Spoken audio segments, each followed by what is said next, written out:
दोस्तों, आजकल के इस फास्ट जीवन में हम कुछ इस तरह भटक जाते हैं कि हम किसी एक चीज पर फोकस नहीं कर पाते। सोशल मीडिया नोटिफिकेशन से हम आसानी से भटक जाते हैं। हम किसी भी काम को बड़े ही उत्साह के साथ शुरू तो कर देते हैं, लेकिन किसी नई और चमकदार चीज के आकर्षण में उस काम को तुरंत छोड़ देते हैं। गौतम बुद्ध की इस कहानी के जरिए आइए जानते हैं कि हम इस समस्या का हल कैसे निकालें। बहुत समय पहले की बात है। किसी गांव में एक सम्राट था। उस सम्राट के पास सब कुछ था।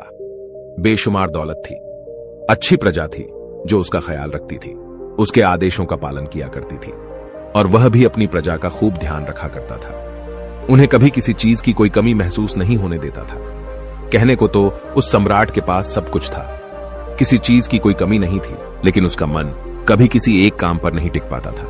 वह जब भी किसी भी चीज को करने का प्रयास करता तो उसका ध्यान कहीं भटक जाता। इस चीज को लेकर वो बहुत चिंतित रहता था। कई बार वो अपने पड़ोसी राज्य के राजाओं से भी मिला था और सभी ने उसे अलग अलग राय दी थी। सभी ने उसे अलग अलग तरीके बताए थे। जो भी तरीके उस सम्राट ने सुने थे, उन तरीकों को अपने जीवन में उतारा, लेकिन उन उपायों से उसे कोई लाभ न मिला, जिस कारण वो हमेशा चिंतित रहता, परेशान रहता। कई बार तो रातों को उसे नींद भी नहीं आती और वह केवल करवटें बदलता रहता।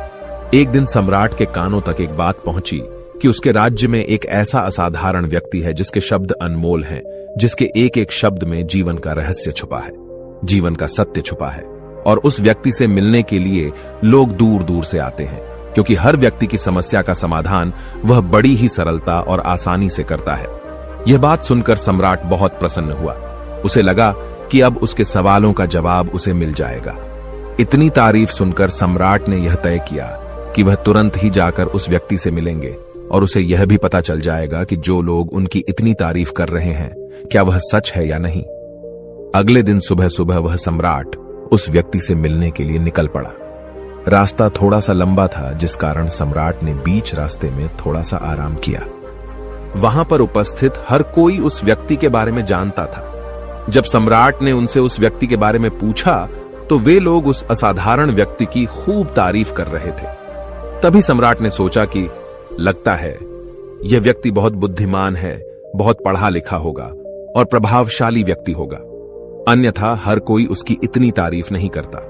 जरूर ही उस व्यक्ति में ऐसी कोई बात अवश्य है जिसके कारण हर कोई उन्हें जानता है और उनकी तारीफ कर रहा है। उस व्यक्ति की तारीफ सुनकर सम्राट के मन में उस व्यक्ति से मिलने की उत्सुकता और बढ़ गई। अब वह सम्राट जल्द से जल्द उस व्यक्ति से मिलना चाहता था, जिस कारण वह आगे का सफर तय करना शुरू कर देता है। जैसे तैसे वह सम्राट उस व्यक्ति के आश्रम पहुंचा, पर आश्रम में उसे कोई नजर नहीं आया। आश्रम के पीछे एक छोटा सा बगीचा था। जब सम्राट वहां पहुंचा तो उसने देखा कि एक माली बगीचे में काम कर रहा था। उसका पूरा शरीर मिट्टी से लथपथ था, पैरों में कोई चप्पल नहीं थी। इसको देखकर सम्राट ने माली से कहा, सुनिए महोदय, इस आश्रम के मालिक कहां हैं? मैं उनसे मिलने आया हूं। इस पर वह माली जवाब देते हुए कहता है, श्रीमान, आप अंदर बैठिए, मैं उन्हें बुलाता हूं, वह जल्द ही आपसे मिलेंगे। माली की यह बात सुनकर सम्राट अंदर कुटिया में जाकर बैठ गया और उस असाधारण व्यक्ति के आने का इंतजार करने लगा। कुछ देर प्रतीक्षा करने के बाद जब असाधारण व्यक्ति उस सम्राट के सामने पहुंचा, उसने देखा कि यह तो वही व्यक्ति है जो बगीचे में काम कर रहा था। सम्राट ने उन्हें नमस्कार किया और बड़ी हैरानी से कहा, अरे, आप तो वही माली हैं जो बाहर बगीचे में काम कर रहे थे। लेकिन अब की बार तो माली एक बौद्ध भिक्षु के रूप में खड़ा था। तभी बौद्ध भिक्षु उस सम्राट से कहते हैं, सम्राट, मेरा मजाक माफ कीजिए। मैं बगीचे में छोटा सा काम कर रहा था। मैं ही यहां का माली हूं और मैं ही वह असाधारण व्यक्ति हूं जिससे आप यहां इतनी दूर मिलने आए हैं। कृपया करके अपने आने का कारण बताएं। इस पर सम्राट उन बौद्ध भिक्षुओं से कहता है, हे महाराज, मैंने सुना है कि आप जैसा व्यक्ति इस पूरे राज्य में नहीं है। मैंने आपकी तारीफें सुनी है। मैंने आपके बारे में कई सारी अच्छी बातें सुनी हैं। मैंने यह भी सुना है कि आपके पास जो भी अपनी समस्या लेकर आता है, उसकी समस्या का समाधान आप अवश्य करते हैं। इसी कारणवश मैं आज आपसे यहां पर मिलने आया हूं और मैं आपसे उपदेश सुनना चाहता हूं, लेकिन मेरे मन में एक शंका है। इस पर बौद्ध भिक्षु सम्राट से कहते हैं, कैसी शंका? इस पर सम्राट कहता है, मैंने बड़े बड़े विद्वानों को देखा है, बड़े बड़े ज्ञानियों को देखा है। वे जब भी चलते हैं तो उनके पास तरह तरह की ज्ञान की किताबें होती हैं। उनके पास ऐसा कोई न कोई संकेत जरूर नजर आता है जिससे यह पता चल सकता है कि वे लोग ज्ञानी हैं। लेकिन आपके पास तो न कोई ज्ञान की किताबें हैं और न ही कोई ऐसी कला के संकेत आप में नजर आ रहे हैं, लेकिन उसके बावजूद आप बहुत शांत नजर आ रहे हैं। क्या आप मुझे इसका रहस्य बता सकते हैं? इस पर बौद्ध भिक्षु मुस्कुराने लगे और सम्राट से कहते हैं, मेरा ज्ञान तो इस संस्कार में प्रकृति के रूप में हर जगह है। मैं अपना ज्ञान जीवन की सरल और साधारण वस्तुओं से ही लेता हूं। पर महाराज, आप यहां किस समस्या को लेकर परेशान हैं? कृपया आप मुझे आपके यहां आने का कारण समझाएं। इस पर सम्राट कहते हैं, हे गुरुवर, मेरे यहां आने का कारण यह है कि मैं किसी भी काम को लेकर लंबे समय तक उसी कार्य पर अपना ध्यान नहीं लगा पाता। मैं कुछ ही देर में उस कार्य से भटक जाता हूं। कृपया कर मुझे अपनी इस समस्या का समाधान बताएं। मैं इस बात से काफी चिंतित हूं। बौद्ध भिक्षु ने सम्राट की चिंता को समझकर कहा, महाराज, आपकी समस्या मुझे समझ आ गई है। आप जिस कार्य पर ध्यान नहीं लगा पा रहे हैं, उसके लिए मैं आपको एक उपाय बता सकता हूं, लेकिन आज आपको थोड़ी देर हो चुकी है। आप मुझे कल सुबह मिलिएगा। कल सुबह का समय ठीक रहेगा। कल सुबह जब आप मुझसे मिलेंगे तो मैं आपके सभी सवालों का जवाब आपको दे दूंगा। यह कहकर बौद्ध भिक्षु वापस अपने बगीचे में लौट गए और वह सम्राट भी वापस अपने महल लौट गया। लेकिन सम्राट को रात भर नींद नहीं आई। वह बस यही सोच में लगा था कि आखिर बौद्ध भिक्षु मुझे क्या बताने वाले हैं। वह तो मुझे एक साधारण से माली नजर आ रहे हैं, लेकिन जिस तरह से उनका मन शांत था, जिस तरह से वह शांत नजर आ रहे थे, यह बहुत आश्चर्य करने वाली बात है। रात भर सम्राट इन्हीं ख्यालों में खोया रहा। अगले दिन सुबह सूरज निकलने से ठीक पहले सम्राट उस आश्रम पर वापस पहुंचा। वहां पर बौद्ध भिक्षु पहले से ही उपस्थित थे। जैसे ही सम्राट वहां पहुंचा, उन बौद्ध भिक्षु ने एक पानी का छोटा सा जग उस सम्राट के हाथ में थमाते हुए कहते हैं, इसे लीजिए और पौधों पर धीरे धीरे पानी डालिए। और ऐसा करते करते यह आपके सामने पूरे 15 पौधे हैं। इन सभी पर आपको इसी प्रकार पानी डालते चले जाना है। लेकिन जब आप इस क्रिया को कर रहे होंगे तो उस वक्त मेरी एक बात का अवश्य ध्यान रखिएगा कि आपको इस दौरान कुछ और नहीं करना है, ना कुछ सोचना है और ना ही कहीं आपका ध्यान भटकना चाहिए। आप जब इन पौधों को पानी दे रहे होंगे तो आपका पूरा ध्यान केवल इन पौधों पर ही होना चाहिए। यदि इस बीच आपके मन में कोई विचार आए तो वहीं पर रुक जाइएगा और फिर दोबारा से पहले पौधे से पानी डालना शुरू कीजिएगा। और जब आप मेरी बात मानकर ठीक इसी प्रकार इन सभी 15 पौधों को पानी दे देंगे, तब आप मेरे पास आइएगा और मैं आपके सभी सवालों का जवाब आपको दे दूंगा। उस सम्राट ने आज तक ऐसा कोई काम नहीं किया था और सम्राट को यह काम बहुत छोटा सा लग रहा था। सम्राट पहली बार ऐसा कोई काम करने जा रहा था। उस पानी के जग से पहले पौधे पर बड़ी ध्यानपूर्वक पानी दिया और फिर दूसरे पौधे की ओर आगे बढ़ा। दूसरे पौधे पर भी उसने बड़े ध्यानपूर्वक पानी दिया। फिर उसने तीसरे पौधे पर पानी देना शुरू किया ही था कि उसके मन में तरह तरह के विचार उत्पन्न होने लगे। उसे अपने महल का बगीचा याद आने लगा, जहां पर तरह तरह के फूल थे, तरह तरह के पौधे लगे हुए थे। तभी अचानक उस सम्राट को उन बौद्ध भिक्षुओं की बात याद आ गई। यदि मन में कोई भी विचार उत्पन्न हो तो उसे फिर से पहले पौधे से पानी देना शुरू करना होगा। तुरंत ही पहले पौधे के पास वापस पहुंचा और उसने फिर से पहले पौधे को पानी दिया। दूसरे पौधे को उसने फिर से ध्यानपूर्वक पानी दिया। जैसे ही वह तीसरे पौधे पर पहुंचा, उसके मन में फिर से कई तरह के विचार उत्पन्न होने लगे। अब की बार यह सोच रहा था, पता नहीं मेरे बिना मेरे साम्राज्य में क्या हो रहा होगा। और अब की बार सम्राट को बहुत क्रोध आने लगा। उसने सोचा कि आखिर में यह छोटा सा कार्य क्यों नहीं कर पा रहा हूं। वह तुरंत ही फिर से पहले पौधे के पास पहुंचा। उसने अब की बार बड़ी ध्यानपूर्वक पहले पौधे को पानी दिया, दूसरे पौधे को भी बड़े ध्यानपूर्वक पानी दिया। ऐसे करते करते अब की बार सम्राट करीबन 5 पौधों में बहुत ही ध्यानपूर्वक पानी दे चुका था। लेकिन अब की बार जैसे ही उसने छठे पौधे पर पानी देना शुरू किया, उस पानी को देखकर सम्राट के मन में नदी के विचार उत्पन्न होने लगे और सम्राट अब बहुत परेशान हो चुका था। जितनी बार वह पौधों को पानी देने का प्रयास करता, हर बार वह असफल हो जाता। उसका मन उतना ही ज्यादा व्याकुल होता जाता और वह खुद पर क्रोधित हो जाता। सम्राट यह बात बहुत अच्छी तरह से जानता था कि वह भिक्षु उसकी परीक्षा ले रहे हैं। वह बहुत बुद्धिमान था, इस कारण उसने उन बौद्ध भिक्षुओं के सभी नियमों का पालन करना जरूरी समझा। सम्राट जितनी बार भी कोशिश करता, हर बार वह असफल हो जाता। उसका मन उतना ही ज्यादा व्याकुल होता जाता, हमेशा खुद को किसी न किसी विचार में उलझा हुआ पाता। ऐसे ही करते करते सुबह से शाम का वक्त हो चुका था, लेकिन अब तक वह सम्राट पूरे 15 पौधों में पानी नहीं दे पाया था। जब बौद्ध भिक्षु लौटकर शाम को वापस आश्रम लौटे तो उन्होंने देखा कि वह सम्राट थक हार कर बैठा हुआ है और तरह तरह की बातों में उलझा हुआ है। तभी बौद्ध भिक्षु सम्राट के पास पहुंचे और कहने लगे, हे सम्राट, मैं तुम्हारी ईमानदारी से बहुत खुश हूं। तुमने अपने कार्य को पूरे मन और लगन के साथ करने का पूरा प्रयास किया, इसलिए जो बात मैं तुम्हें बताने जा रहा हूं उसे बड़ी ही ध्यानपूर्वक सुनना और समझने का प्रयास करना। जब हमारा मन विचारों से खाली हो जाता है तब उसमें मन का असली स्वरूप नजर आता है।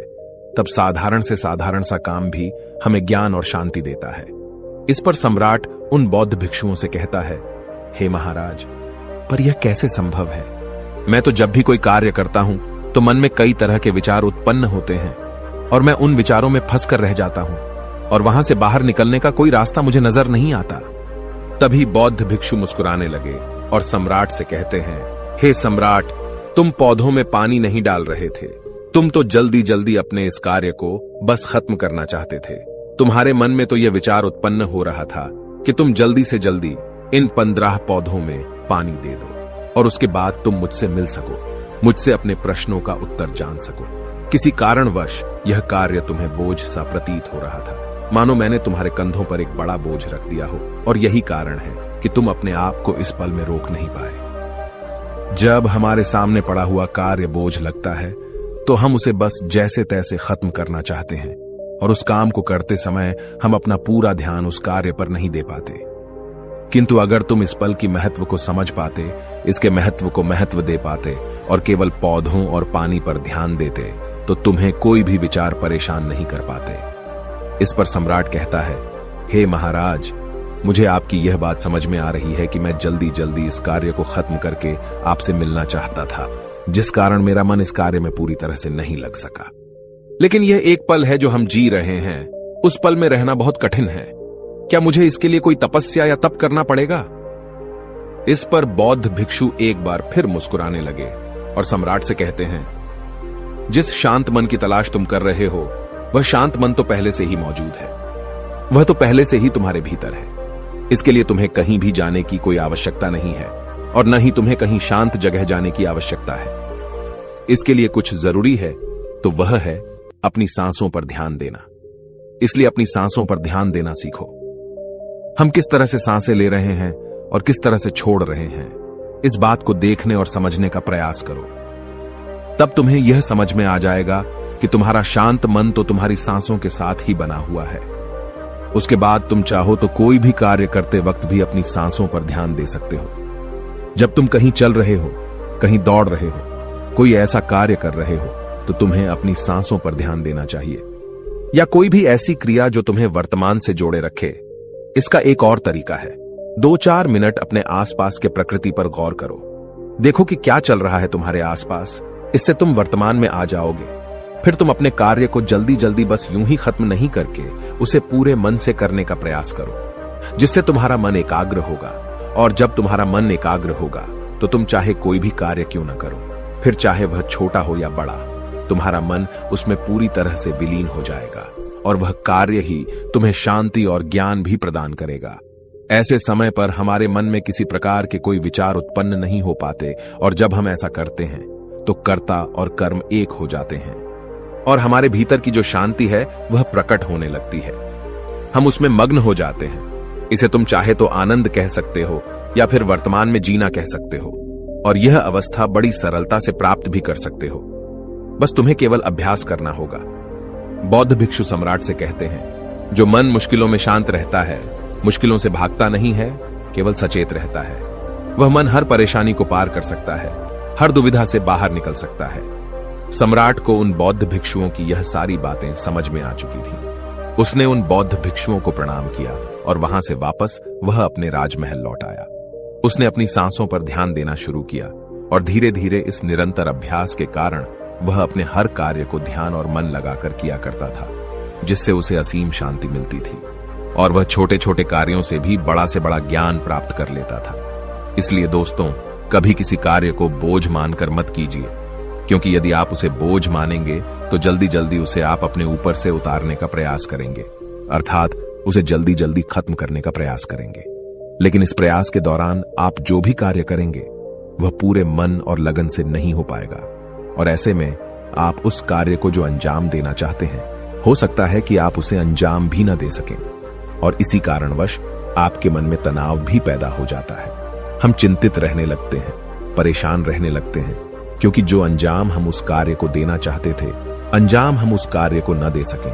और हम में से अधिकांश लोग यही गलतियां करते हैं। जब उन्हें कोई कार्य सौंपा जाता है तो वह उस कार्य को करने का प्रयास तो करते हैं, लेकिन वह चाहते हैं कि वह कार्य कितनी जल्दी खत्म हो जाए, और वह उस कार्य को करते वक्त अपने आप को वहां नहीं रख पाते, बल्कि उनका मन तो कहीं और ही भटकता रहता है, जिससे हमारा मन हम पर हावी होने लगता है, हमें तरह तरह के विचार दिखाता है, और हम उन विचारों में डूबते चले जाते हैं, हम उन विचारों में फंसते चले जाते हैं, और फिर वहां से हमें निकलने का कोई रास्ता नजर नहीं आता, जिससे हमारे मन में तनाव पैदा होने लगता है। हम बहुत परेशान रहने लगते हैं, हम चाहकर भी किसी कार्य को नहीं कर पाते, और जो कार्य हमें वर्तमान की ओर ले जा सकता था, उस दरवाजे को हम खुद ही बंद कर देते हैं, क्योंकि वह कार्य हमें बोझ लगने लगता है। इसलिए जब भी आप कोई कार्य शुरू करना चाहते हैं तो उससे पहले अपना पूरा ध्यान अपनी सांसों पर केंद्रित करें, और फिर आप चाहें तो अपने काम के दौरान भी अपनी सांसों पर अपना ध्यान लगाए रख सकते हैं, और यही सांस का जो ध्यान है यह आपके काम के ध्यान में परिवर्तित हो जाएगा, और इस कार्य में जो भी कठिनाइयां उत्पन्न हो रही हैं उसे आप पल भर में सुलझा देंगे, फिर चाहे कैसी भी विपरीत परिस्थितियां आपके सामने क्यों ना आ जाए, आप उस कार्य को पूरे मन और लगन के साथ पूरा करके ही रहेंगे। दोस्तों, उम्मीद है कि आपने आज के इस वीडियो से जरूर कुछ न कुछ सीखा होगा, तो इस वीडियो को अपने दोस्तों के साथ शेयर करना ना भूलें। हमें ऐसे ही सपोर्ट करने के लिए चैनल को सब्सक्राइब भी जरूर करिए। तो चलिए मिलते ऐसे और वीडियो में, तब तक के लिए अपना ख्याल रखें। धन्यवाद। नमो बुद्धाय।